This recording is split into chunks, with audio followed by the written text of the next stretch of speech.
reka nongere mbifurize amahoro n'imigisha, reka nongere mbifurize kumererwa neza inshuti bavandimwe muryango mugari wa TV Dunia Nikote. Tugarutse rero hano muri studio, tugarukanye amakuru adasanzwe utasanga ahandi uretse hano kuri TV Dunia Nikote.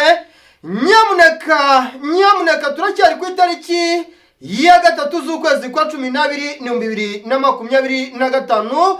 Turacyari mu ntangiriro z'ukwezi kwa 12 ariko nanone nimera z'umwaka tugiye kwinjira mu mwaka wa 2026. Mbere na mbere ndabanza gusuza abakunzi bacu badukurikira bari mu Rwanda, mu majyepfo, mu majyaruguru, abadukurikira bari iburengerazuba, abadukurikira bari iburasirazuba mu mujyi wa Kigali kudeshapo. Nongeye kubifuriza kumererwa neza ndetse kandi mbifurije amahoro n'imigisha bikomoka kuri Nyagasani. Tugarukanye icyitwa updates, tugarukanye icyitwa makuru adasanzwe. N'amakuru adasanzwe utasanga ahandi uretse hano kuri TV Dunia Nikote.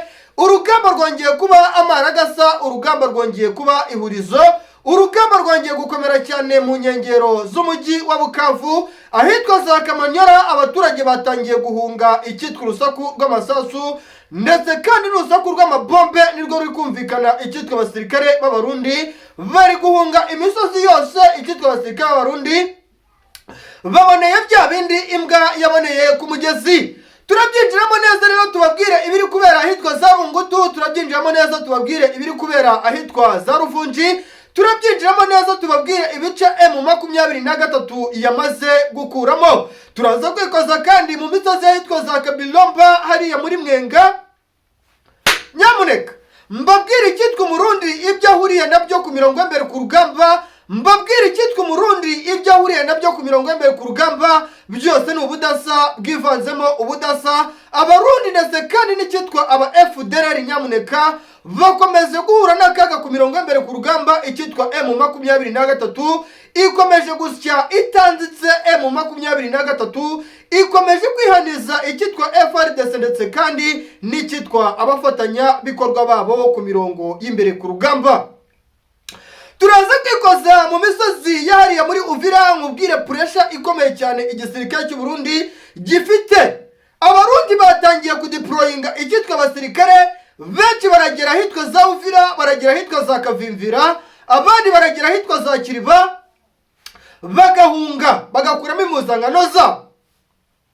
Turaza kwikoza kandi mu misozi ahitwa za Runingo, nkubwire icyitwa abarundi bakomeje kugenda bavuga yuko FRDC gukorana nayo bimeze nkaho ari ugukorana n'abaringa. Ese ni ukubera iki abasirikare ba FRDC bakomeje kwita abasirikare b'abarundi yuko ari abagambanyi, abarundi nabo bakita abasirikare ba FRDC yuko ari z'abaringa ku mirongo y'imbere ku rugamba? Nyamuneka turaza kwikoza mu byiciro byinshi by'amakuru atandukanye kandi yiganjemo ubudasa bwuje ubudasa. Nkubwire icyitwa Red Tabara ngo yamaze gufata umwanzuro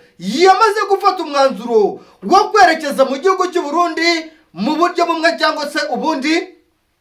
Ni nyuma y'uko Red Tabara imaze iminsi ivugwaho amagambo menshi cyane y'uko ngo ifite ubufatanye bukomeye hagati yayo n'umutwe wa M23. Ese ubwo bufatanye bwari buri hagati ya M23 biri guhuhiswa yuko Red Tabara yamaze kwitandukanya na M23, nibyo cyangwa si byo? Byose turabyinjiramo tuze kumenya ibaruwa twabonye yasohowe n'icyitwa Red Tabara, niba iyi baruwa koko ari y'ukuri cyangwa se ni ukujijisha. Byose turabyinjiramo tubijyane nuko igisirikare cy'u Burundi aka kanya benshi mu basirikare ba FDNB bati twebwe ntabwo turi bukomeze gukorana n'icyitwa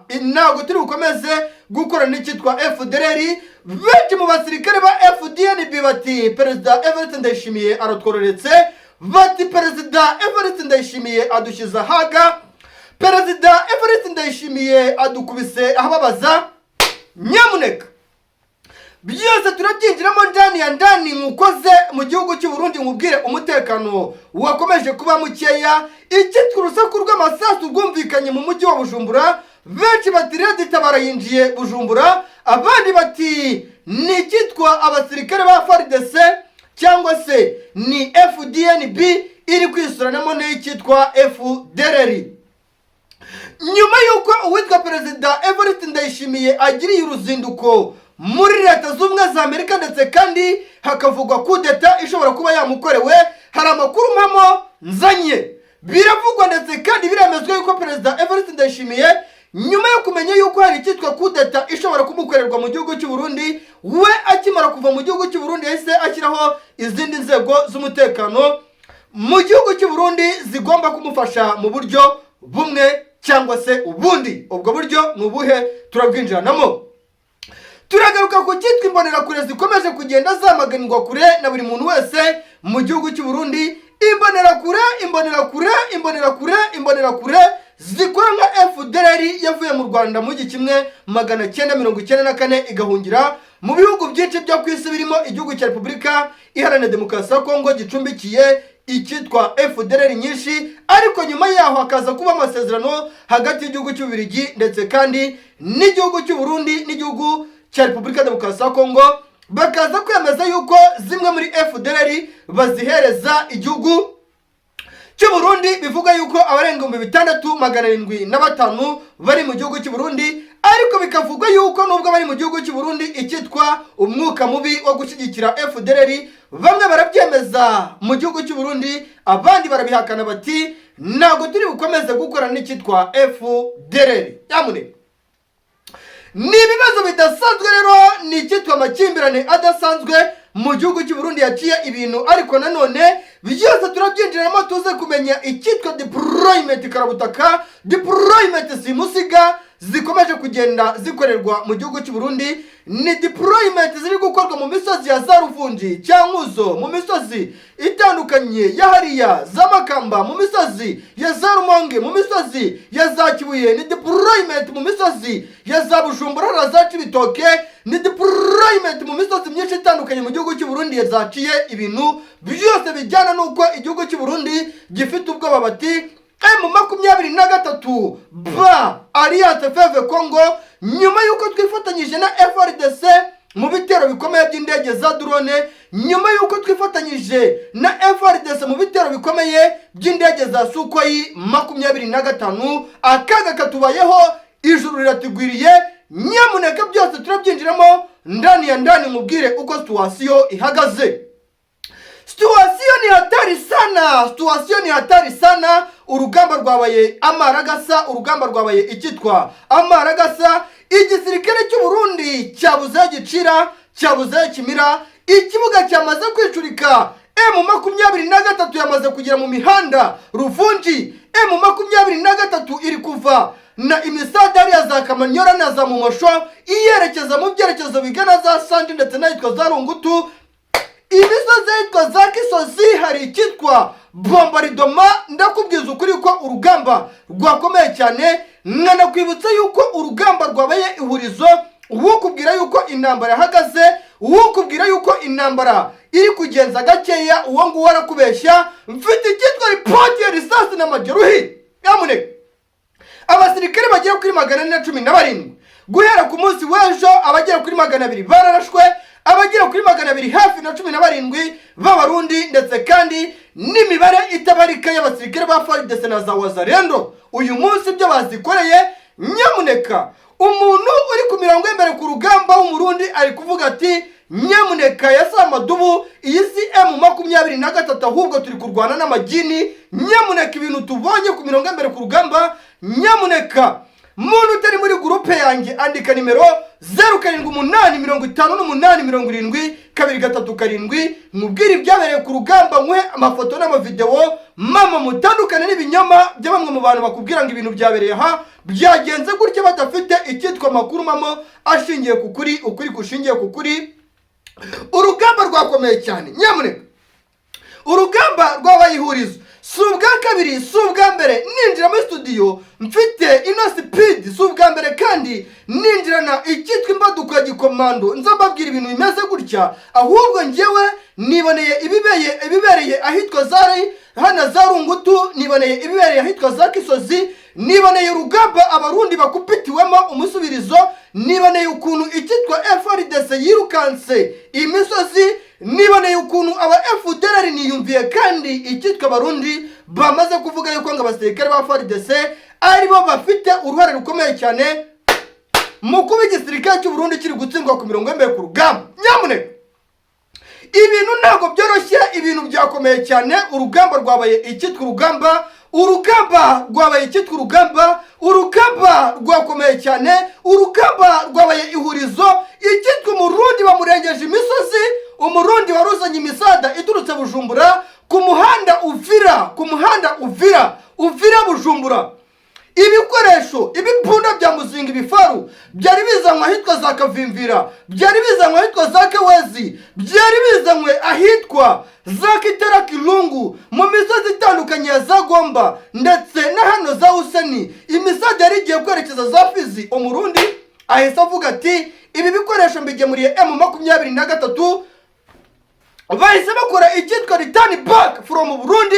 Ibikoresho bahita babisubiza mu Burundi. Imodoka nyinshi cyane zitonze umurongo mu majyaruguru y'ikiyaga cya Tanganyika ku muhanda Uvira Bujumbura hariya za Gatumba, zigaragaye zihungisha ibikoresho nyuma y'uko urugamba ruri guca amarenga y'uko M23 igiye kwigarurira umujyi wa Uvira. Bica amarenga y'uko M23 mu gihe ibitero by'igisirikare cy'u Burundi by'indege za Sukhoi 25, by'indege za CH-4+, drone ndetse kandi na zino drone za kamikaze, mu gihe zaba zikomeje kwisuka mu misozi ya za Sud Kivu zirasa ku banyamurenge, zica abaturage.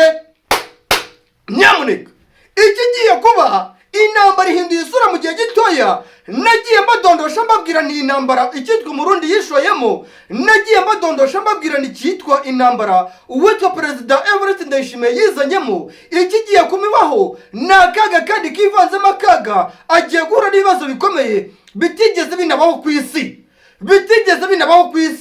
Uwitwa Perezida Evariste Ndayishimiye nubwo biri kuvuga yuko yashyizwe mu masezerano agiye gusinywa hagati y'igihugu cy'u Rwanda n'igihugu cya Repubulika Demokarasi ya Kongo, barimo baramukubita icyitwa ibisasu, barimo baramukubita icyitwa mbobaridoma, barimo baramwihaniza icyitwa abana b'umutwe wa 23, barimo baramwereka icyitwa isomo ry'intambara. Nyamuneka icyitwa Perezida Evariste Ndayishimiye ibyo aboneye ku rugamba, urugamba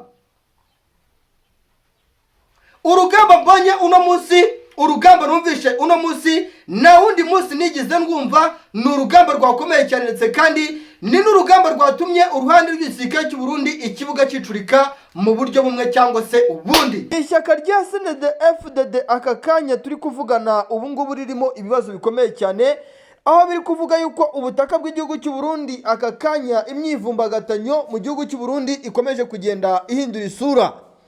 Imyivumbagatanyo rero iri guterwa nuko icyitwa FDLR yimitswe n'uwitwa Perezida Antoine Felix Tshisekedi Tshilombo, akagira gutya akayifatanya n'uwitwa Perezida Evariste Ndayishimiye. Aka kanya turi kuvugana rero biri kuvuga yuko ubu byamaze guteza ikibazo cyo ku rwego ruri hejuru, kuko bamwe mu badede cyangwa se abafatanyije na Perezida Evariste Ndayishimiye bari kumubwira bati niba uhisemo gufatanya na FDLR ugafatanya na Tshisekedi Tshilombo mu murongo mugari wo gukomeza gushyigikirana mu buryo bwo gushyigikira uyu mutwe wa FDLR cyangwa mu buryo bumwe cyangwa ubundi, ugahitamo kureka igihugu cy'u Burundi, turaguha rugari wishakira amafaranga ariko igihugu cy'u Burundi kireke. Ibi bisobanuye yuko Perezida Evariste Ndayishimiye yabuze amahitamo, bisobanuye yuko Perezida Evariste Ndayishimiye yabuze ayacira ndetse kandi yabuze ayamira. Turaza kwikoza mu gihugu cy'u Burundi tubabwire ibyabaye. Umuyobozi wari uyoboye agace kitwa Rumonge, intara ya Rumonge, ari gushinjwa gukorana bya hafi n'icyitwa Reditabara. Ni nyuma y'uko ibice bitandukanye byo mu gihugu cy'u Burundi cyane cyane intara ya Rumonge, ahitwa Makamba, mu misozi ahitwa za Nyanza ndetse kandi no mu misozi ya za Rutana, abaturage baho bagiye bababuza gucumbikira bamwe mu baturage b'abanyamurenge ndetse kandi no gucumbikira bamwe mu bantu b'abarundi ariko batazwi cyane muri ibyo bice, bakabanza kubaka amadresse yabo harimo indangamuntu n'ibindi bitandukanye. Ariko ikavuga yuko hari amahoteli ndetse kandi n'utubari. Uyu muyobozi uyoboye intara ya Rumonge yagiye ategeka gucumbikira bamwe mu bantu. Aba bantu rero uyu muyobozi yagiye agira gutya akagira uruhare mu kubacumbikira, bivuga yuko zari ku nyungu ze, ariko nanone bigatangazwa yuko bamwe ari ababarizwa mu cyitwa Red Tabara. Iyi ni Red Tabara rero ikomeje kuba ikibazo ku rwego ruri hejuru. Nshuti bavandimwe, mbabwira nti ngiye kuri uno murongo mugari ngiye kuzajya mbagezaho icyitwa updates zidasanzwe utasanga ahandi. Ni update rero navuga yuko ari update z'akadasohoka kandi mugezweho n'inshuti z'akadasohoka. Nk'ubu leta y'igihugu cy'u Burundi biravuga yuko ishyaka rya CNDD-FDD nyuma yuko habayeho delegation hagati y'icyitwa abadede, hakaza gusangwa hari bamwe mu bayobozi b'ishyaka rya CNDD-FDD bikubira inyungu ry'ishyaka. Biravuga yuko Perezida Evariste Ndayishimiye amaze gufata icyemezo yuko buri muntu wese uzakomeza kumutunga agatoki azamuzirika, amwihaniza, amugaragariza yuko igihugu cy'u Burundi ari we kiyoboye. Benshi rero batangiye kuvuga yuko ibi bisa naho ari ukuyoboza abaturage igitugu. Benshi bavuga yuko ingoma ya Perezida Evariste Ndayishimiye yaba iri kwamaganirwa kure na bamwe mu baturage b'igihugu cy'u Burundi, bikavuga yuko rero ubu mu gihugu cy'u Burundi biri buze kuba ihurizo ku rwego rudasanzwe. Ni igihugu nababwiza ukuri yuko ibyacyo bikomeje kuzambanitse kandi ibyacyo bikomeje kugenda bikomera cyane uko umunsi ugenda uzahaza undi. Ni leta y'igihugu cy'u Burundi rero tukiriho, mbabwiza ukuri yuko ibyayo byabaye agaterera nzamba ka nyina wa nzamba, ibyayo byabaye ikibazo ku rwego uri hejuru. Mbabwira nti amakuru yanjye ni amakuru y'akadasohoka. Ibyo mu gihugu cy'u Burundi rwose ntabwo byoroshye. Nk'ubu twagiye tugaruka ku ngingo yitwa General Prime Niyongabo. Mbabwiza ukuri yuko uyu General Prime Niyongabo zimwe mu nshingano yagiye yamburwa, cyane inshingano zo kumenya bimwe mu bikorwa bitandukanye, birimo uburyo intwaro nyinshi zoherezwa muri Repubulika Demokarasi ya Kongo zibyara umusaruro, cyangwa se nk'uko byagiye bivuga yuko bamwe mu basirikare bata intwaro zabo cyangwa se batanga intwaro zabo nkana ku butaka bwa Kongo, twirwaneho ikazikenyereraho, M23 ikazikenyereraho. Nagiye mbabwira nti ibi bintu byanga bikunda mu buryo bumwe cyangwa ubundi birimo icyitwa ubugambanyi. N'ubugambanyi rero nababwiza ukuri yuko Perezida Evariste Ndayishimiye akomeje gushinza uwitwa General Prime Niyongabo.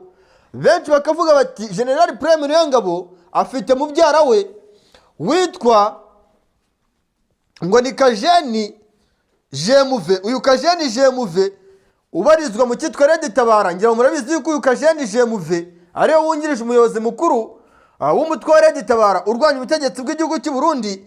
Bikavuga yuko rero uyu Prime Niyongabo nyuma yuko icyitwa Red Tabara hari gukekwa yuko ishobora kuba yanafatanya n'umutwe neza Sarambwe ikinjira ku butaka bw'igihugu cy'u Burundi, biravugwa ndetse kandi biremezwa yuko uyu Kajeni Jemuve ashobora kuba yafatanya bya hafi n'uwitwa Prime Niyongabo, bakaba banakura ku butegetsi uwitwa Evariste Ndayishimiye alias Neva, nk'uko amakuru ari guturuka mu gihugu cy'u Burundi. Ibintu ubona yuko byazambye ndetse kandi byanakomeye cyane. Ibi bibaye nyuma yuko ngira ngo wa muyobozi mukuru w'intara ya Rumonge hatangajwe amakuru yuko ashinzwa gutegeka bamwe mu bantu bafite amahoteli amatoya ndetse n'ayakomeye mu gihugu cy'u Burundi gucumbikira bamwe mu bantu baturutse mu gihugu cya Repubulika Demokarasi ya Kongo mu buryo butemewe.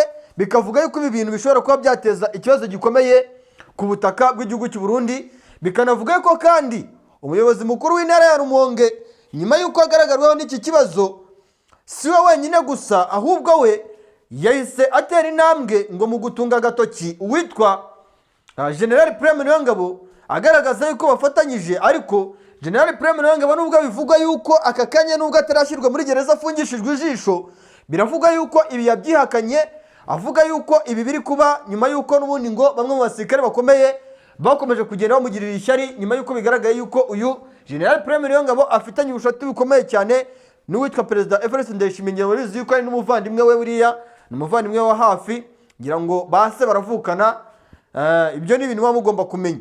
Biravugwa ndetse kandi biremezwa yuko rero iki ni ikibazo gikomeye cyane gikomeje kugenda kigaragaza mu gihugu cy'u Burundi, aho rwose Prime Niyongabo we ngo ibi yabihakanye, ariko bikavuga yuko urwego rw'ubutasi rw'igihugu cy'u Burundi CNR ruri kubikurikirana cyane ukareba ubufatanye buri hagati ya Jemuve ndetse n'uwitwa General Prime Niyongabo. bijyana n'uko uyu mugabo ngo yagiye acumbikira abantu benshi cyane, dore yuko nyamuneka ngo mu bafashwe buriya mu bafashwe cyangwa se ngo ikiwe bahaswe ibibazo harimo abarundi bavuye ku butaka bwa Repubulika Iharanira Demokarasi ya Kongo. Ngira ngo mwagiye mubibona yuko benshi bavuye ku butaka bwa Repubulika Iharanira Demokarasi ya Kongo. Perezida Evariste Ndayishimiye bamwe mu barundi yagiye banga avuga yuko ngo atari abarundi original. Ubwo abarundi original nta wamenya niba ari umurundi uri mu gihugu cy'u Burundi wavukiyemo agakuriramo agasaziramo mpaka rwose bamushyinguye mu gihugu cy'u Burundi. Ibyo ni ibintu tuba tugomba kwibaza twese, bikaba ikibazo gikomeye cyane bijyana n'umwuka mubi ukomeje kugenda ugaragara mu gihugu cy'u Burundi, cyane ku gisirikare cy'u Burundi biri kuvuga yuko ubu ngubu witwa Perezida Evariste Ndayishimiye ari kubadirisha isegonda ku isegonda. Ari gufata umusirikare akamukura Bujumbura akamukura za Kibuye amwerekeza za Ruyigi, undi akamukura za Kirundo amugarura Bujumbura. Biravuga yuko na bya bindi mwumvaga ngo igihugu cy'u Burundi ngo muri presidence ngo harinzwe n'icyitwa FDLR nayo nyuma yuko hakomeje kugenda hagaragara ibibazo hagati y'abayobozi b'ishyaka rya CNDD-FDD n'igisirikare cya FDNB.